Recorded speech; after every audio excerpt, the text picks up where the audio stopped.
Welcome to Anchors Away, a podcast for boaters. I'm your host, Matt O'Hara, owner of the Queen Boat Company Marina on Lake George and the Freedom Boat Club franchise on the same lake.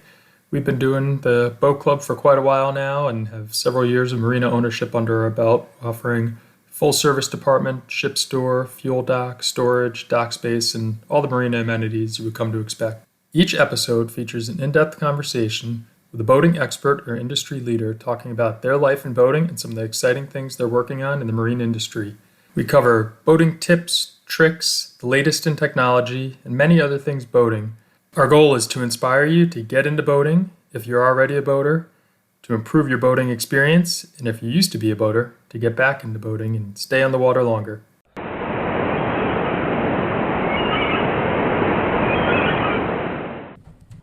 Think about your typical vehicle buying experience, whether it be car or boat. You probably did some online research, you head to the showroom either eager to interact with a salesperson armed with all of your knowledge, ready to get a great deal, or dreading the back and forth, let me ask my manager negotiation. Some showrooms may stand out to you, well decorated, nice waiting room, great coffee, for me, an area to wait with kids' toys, but the experience can often be unremarkable. And when it comes to boats, something you're buying for the fun of it, the experience should be remarkable. Boats by George, located on our home lake in upstate New York, Lake George, is turning this typical shopping experience on its head and innovating the whole boat buying process. Boats by George represents esteemed brands like Cobalt, which they are top 10 global dealer for, Chris-Craft, Malibu, Axis, and Barletta Pontoons. With the recent purchase of a 50,000 square foot former event space, Boats by George is creating an immersive and interactive boat buying destination. I spoke to Adam Pencil, General Manager of Boats by George, about how this major plan will redefine the showroom experience, bring new potential boaters into the mix, become part of the community, and bring back the joy in vehicle shopping. Adam worked his way up through the family business as a dockhand, delivery captain, salesperson, and marketing lead prior to taking the GM role. We also spoke about his early days boating with his family, then on his own by age 10, technology and connectivity trends in boating, the importance of safety and conservation, and much more. Fun fact, Adam's grandfather owned the marina we currently own and operate. When we were renovating, we came across the original deed and saw his mortgage payment, and it's gone up quite a bit in the past 60 years or so. Enjoy the conversation.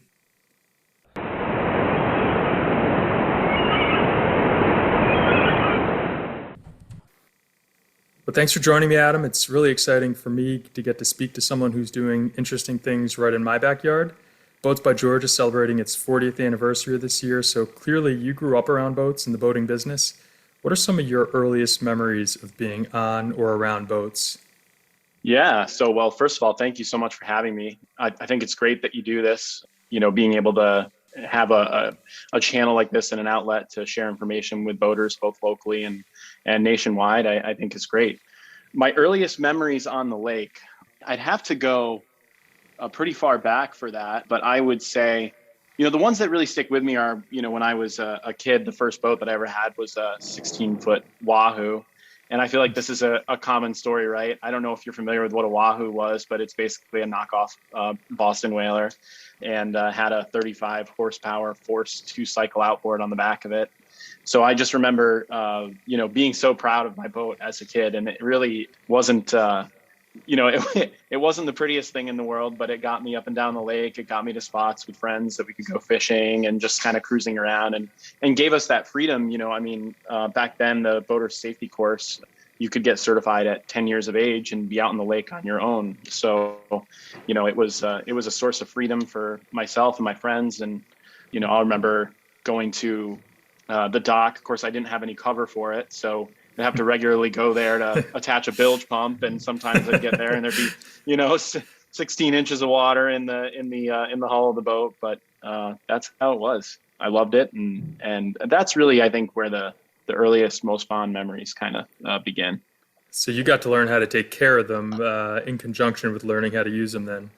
Right, exactly. It was, fortunately, the dock that the boat was kept at was roughly about a mile and a half from the house that I grew up in. So, on weekends or when I had time, if my parents were working or weren't around, I would walk the mile and a half down to the dock and hook up the bilge pump. And if it was nice, of course, take the boat out for a ride. I had a few friends who grew up directly on the lake, so I was able to scoot over to their houses that way and say hello and go out to the islands. Like I said, go fishing. It was that was when I really started to have some freedom to operate on my own. And of course, that was because of boating.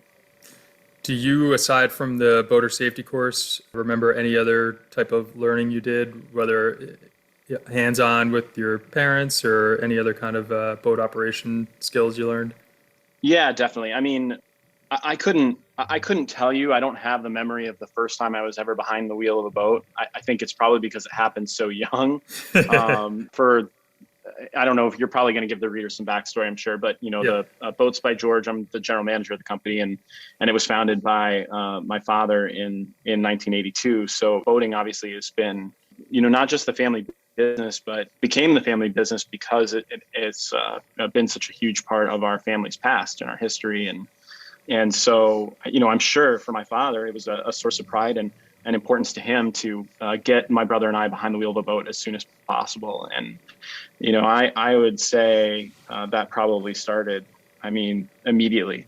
I was going through old pictures of as much as I could find for the 40th anniversary, because we're trying to do a Throwback Thursday thing where we, share a photo every Thursday of the history of Boats by George.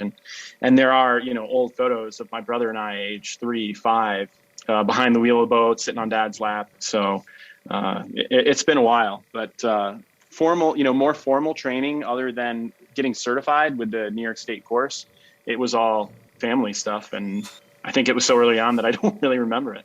The 40th anniversary throwback stuff is really cool too. I saw the first one you had with the picture of the shack or shed or whatever you want to call it, where he was just doing the upholstery. I had no idea that that's how it got started. So it'll be fun to watch the progression over the course of the year here. Yeah, that story is really fun. We like going back and telling it. My father's journey was a really interesting one to the start of Boats by George, even going back to his days as a boy like me. I think most young boaters start with a small outboard, and he did that at, of course, the Freedom Boat Club's location now was Dunham's Bay Boat Company. Was owned by my grandfather, his father. So, the roots go way back in that regard, and that's kind of how it all started for him. So tell me a little more about the company now. I don't think a lot of people would suspect that a dealership in upstate New York would be a top 10 global dealer of Cobalt and among the other brands. Tell me a little bit about the brands that you're carrying and what you guys are doing there at the company. Yeah, so the brands that we carry are Cobalt, Malibu, Axis, Chris Craft, and Barletta. It's kind of interesting to hear about a small town, Lake George, New York dealership being a top 10 dealer of an individual brand in the world. But I think it's partially a testament to, I think, number one, what a beautiful area this is that we're fortunate enough to live in. Obviously, how it is. The population in this town swells from what is Lake George town of Lake George population, I think, is like 2,500 or 3,500 full-time residents. And then, of course, in the summer, it can be up over 50, 100,000 people, depending on what's going on. And so when you have a natural resource like this lake that's as beautiful as it is, people are going to travel from all over to take advantage of it. And so even though we're a small town, our proximity to some of the major metropolitan areas makes us, a popular destination. And that gives us a larger market to tap into than maybe some other small town dealerships would. So I think first off, you got to credit Mother Nature and whoever sculpted this amazing place that we get to live and enjoy. But second of all, I think if you talk to anyone who owns a Cobalt or who has done business with us in the past and over the years, and even as a boy growing up and watching the way that my father operated, it's a story that you'll hear, I think, many times with most businesses and most people who are self-employed. As you know, it's sweat equity, right? I mean, my father's genuine passion for being around the lake, but also taking care of people.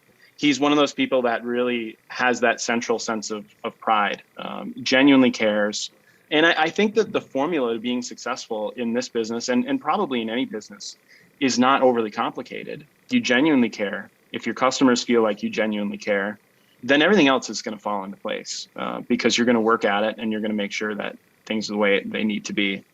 So when you couple that with a brand that builds such a high quality boat like Cobalt, I think you create an experience for owners on this lake that, is hard to beat. And it's been a lot of work over the years, but we're really proud of what we've done. And we're humbled every time that we go to a Cobalt dealer meeting and we're up there with some of the likes of these dealerships, like in Seattle, Atlanta, major metropolitan areas. And then there's Boats by George, Lake George, New York, so. I know. I go out to Seattle for like a 20 group meeting, and there's 1,200 slip marinas and, a 2.5 million person population. And then you said with the stats on Lake George, it is pretty amazing. And that's a good segue. You talk about the experience. I remember one of the first boat shows we were at together where I'm setting up my little 10 by 10 booth, and here you are trucking in a grand piano and doing, exclusive champagne tasting nights. And I'm looking like, all right, this might be a little tougher than I thought. But you guys always have been creative and kind of pushing the envelope on what that boat buying experience should be. And that really leads to the project that you are embarking on now, which really caught my attention even more, creating that year-round destination boat buying experience.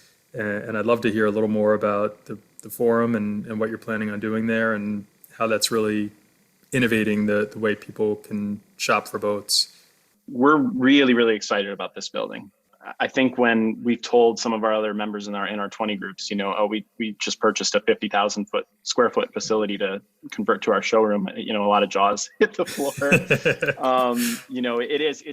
It's a large undertaking, and I think it even scared us a little bit to get go. But now that we're kind of underway, we're very excited. And the goal is to change the experience in the showroom from just being going to a dealership and boat shopping to really making it a true full-fledged retail experience. And there's certain ways and methods that we can do that. We are fortunate enough to have a lot of customers who are architects and retail experts who have offered their help to make this place kind of what we're envisioning it.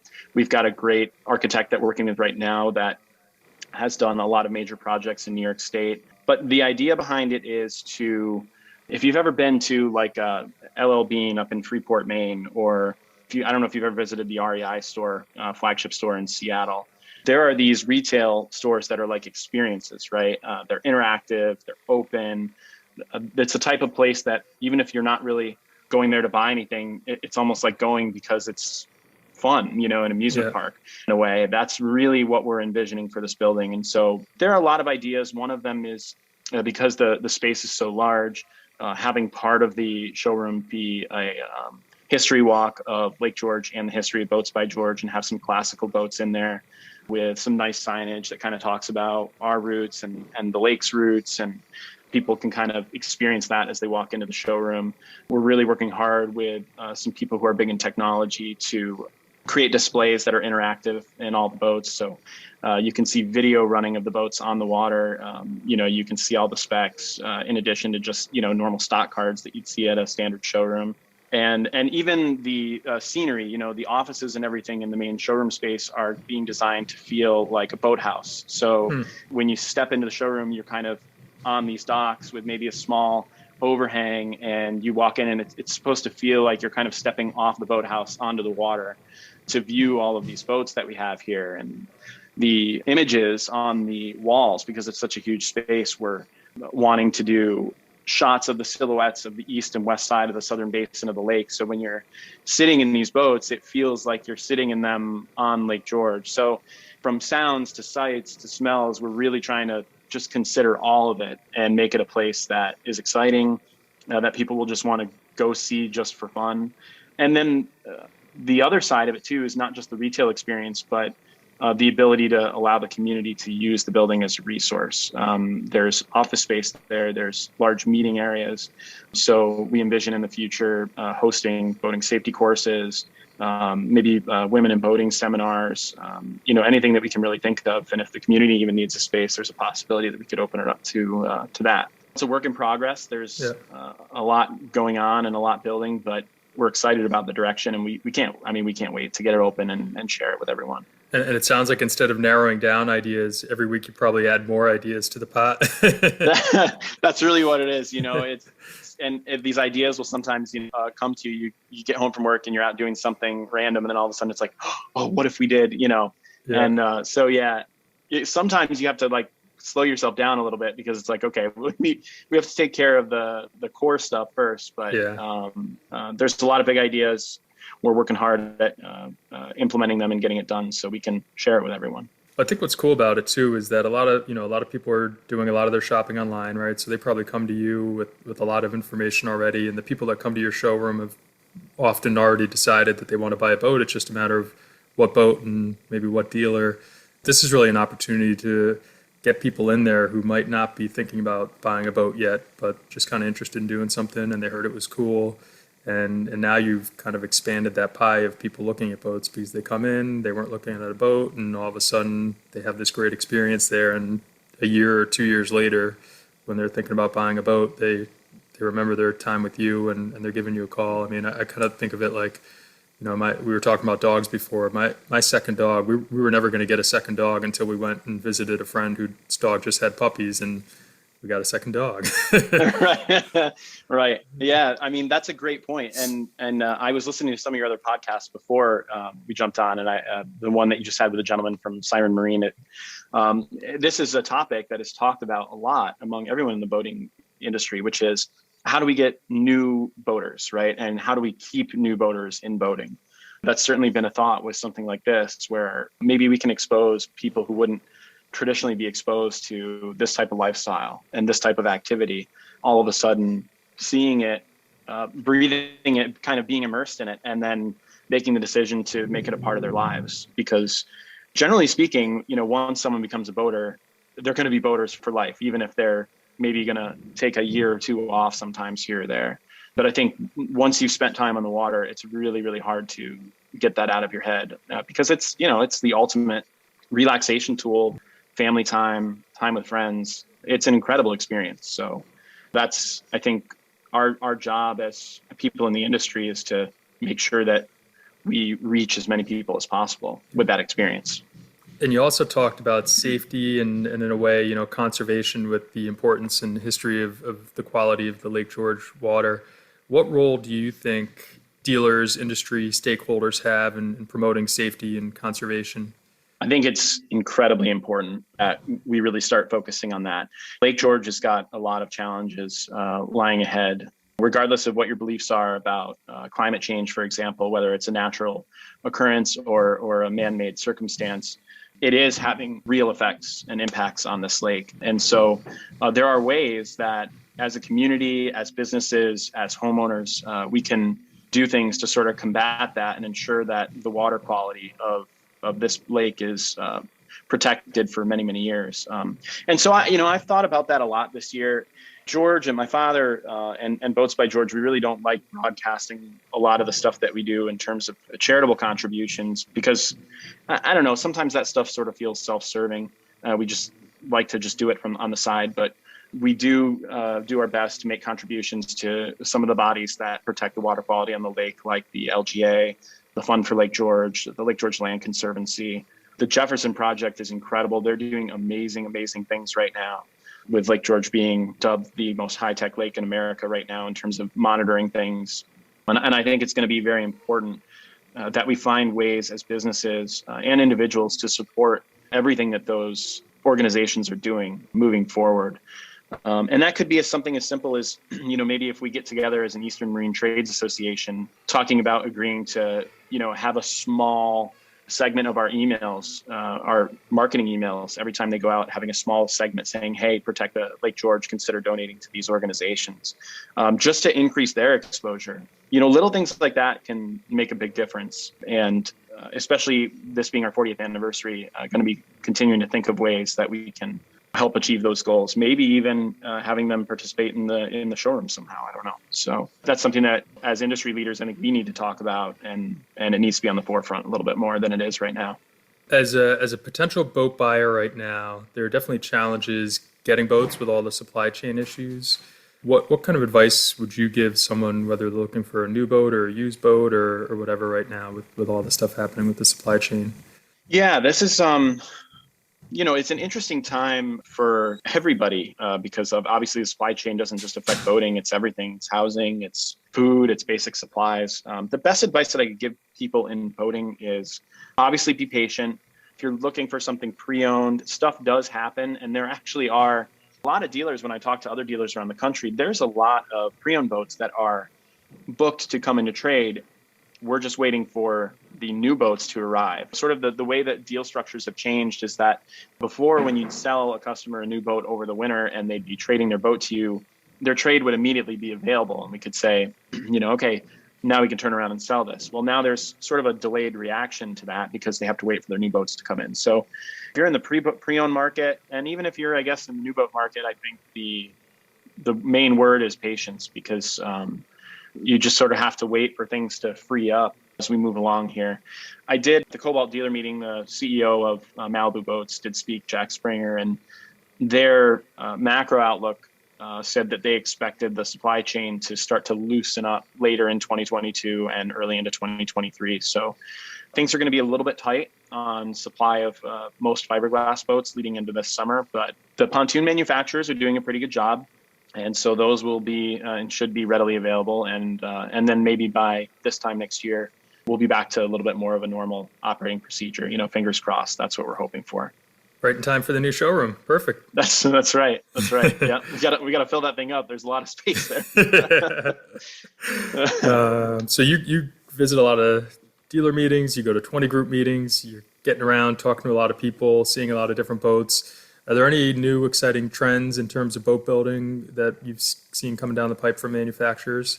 Trends for manufacturers. I think that one of the most interesting things that these manufacturers are doing is obviously, I think, in technology. The boat industry lags behind the auto industry probably by about 5 to 8 years, I would say. I remember when cars first started being sold with Bluetooth radios, it wasn't until probably 4 or 5 years later that we saw them become a staple in boating. Now it's about finding ways to make some of these pieces of technology more universal in their applications so that it's easier for the customer to learn how to use them and have the knowledge of how it all works, and easier for the manufacturers and the dealers to service these items. An example of this would be Garmin. A lot of manufacturers are choosing to go with, instead of coming up with their own proprietary displays, building a template on Garmin's platform and then having that used across all of their brands. And especially as some of these corporations start sort of accumulated their portfolios or built their portfolios up with the brands that they offer, the term that they use is vertical integration, right? Where they maybe have one segment of the build in one brand that they then adopt across their entire portfolio. Or one, obviously cost, it makes the boats more affordable, which I think is really important moving forward, but also in making their lives as a manufacturer and the dealers' lives easier in terms of just knowing, got a Garmin in this boat that's labeled Cobalt, and I've got a Garmin in this boat that's labeled Chris Craft, and we're not having to train on Garmin and Reimagining or Garmin and Medallion, because technology is a lot to grip, especially when it comes to servicing them. So, that's one of the things that I would say is interesting. And then, the other big thing is going to be connectivity and serviceability moving forward. I'll hark back to, again, your interview with the gentleman from Siren Marine. But I think that I've really been paying close attention to that because I think that that's going to be huge moving forward in creating an experience for the customer and some more simplicity for the business. If these manufacturers, I know they're working hard at it, really find ways to allow us to remotely diagnose issues on these boats, it's going to make everything so much faster. Getting parts here, getting the boat service, setting the expectations better for the customers. I think it can be a game changer in again, that whole experience and efficiency. So those are the two things that I'm paying attention to most right now. And, we'll see where it goes, but I think it's trending in the right direction. Yeah. We started experimenting with Siren on some of the boat club boats, and in the hopes of, if we like it, trying to get our customers, especially our dock customers, to let us install them. Because the example I used, and you guys probably experienced this, the only time anything's ever wrong is when they show up with a group to celebrate something. And that totally could be avoided if we're able to pay attention to these things, just continuously monitoring. So I think that's really cool. Yeah. Have you done that for any customers yet, or is that still kind of new for you? So Cobalt just started offering it as an option on their builds last year. So we're working on trying to get some people to adopt it and see how that works. The one thing that we have done a little bit more with is the Volvo has a similar system called Easy Connect, but instead of having a module built into the boat, with cellular, it relies on Bluetooth to transfer that information to the phone, which then can come to us, the customer's phone. So of course, the blind side with that is that they're not always at their boats, and that's really right where the problem lies. So Right. I think this kind of technology, I think, would be huge for boaters in our area, because again, like we talked about earlier, the amount of customers that are not year-long residents here, they're seasonal.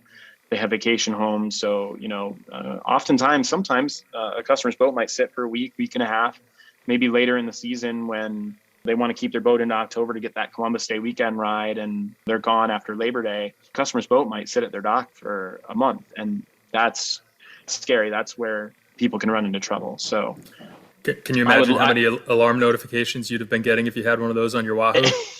Yeah, right. Probably about 3 a day, I would say. The thing wasn't the most watertight, but it got the job done. All right, we're kind of coming up on a half hour here, so I want to cut it off, even though I could talk to you about Lake George for a lot longer. We usually end with kind of a dual question here, either one piece of boating advice that's always stuck with you or one piece of advice you would give to anyone who's just starting to look into boating. That's a great one. One piece of boating advice that I always give to everyone, and this one, it always sounds much easier or looks much easier on paper. But for new boaters, I always tell this to new boaters on delivery, it's don't panic. Don't panic. I think that boating and especially navigating the water can be a very intimidating thing for new boaters. Take your time, move slow, and by doing so, everything else is going to take care of itself, both when it comes to approaching the dock to just going through the process. If you take the time to ask other boaters for tips, don't be embarrassed to be new. Boating community is a great community, and I think a lot of people are willing to reach out and help, anytime that you need it. So lean on other people's experiences and do your research and take it slow, and you'll be just fine. And then as far as a piece of boating information or advice that's stuck out to me over the years, the biggest one I would say is stay vigilant, especially at night. If you're going out night boating, you need to have your head on a swivel. Don't assume that everyone else around you is doing the right thing. I think that's the most important thing. Keep your head on a swivel, stay above the windshield, and that's how you stay safe out there. Thanks. This was awesome, Adam. I appreciate the time, and I really can't wait to see that building transform, and hopefully you'll invite me in for a tour when it's ready to go. Yeah, absolutely. I'll look forward to it. I really appreciate you having me, and I'll look forward to seeing you soon.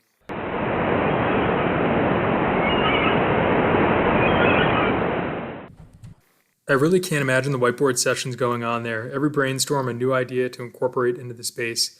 It'll be a lot of fun to watch, and I think as more and more shoppers start to prefer to do more online, ideas like this will be incredibly important to get potential boaters into stores and interacting with staff. I know I'm looking forward to visiting when it's complete. Until next time, happy boating.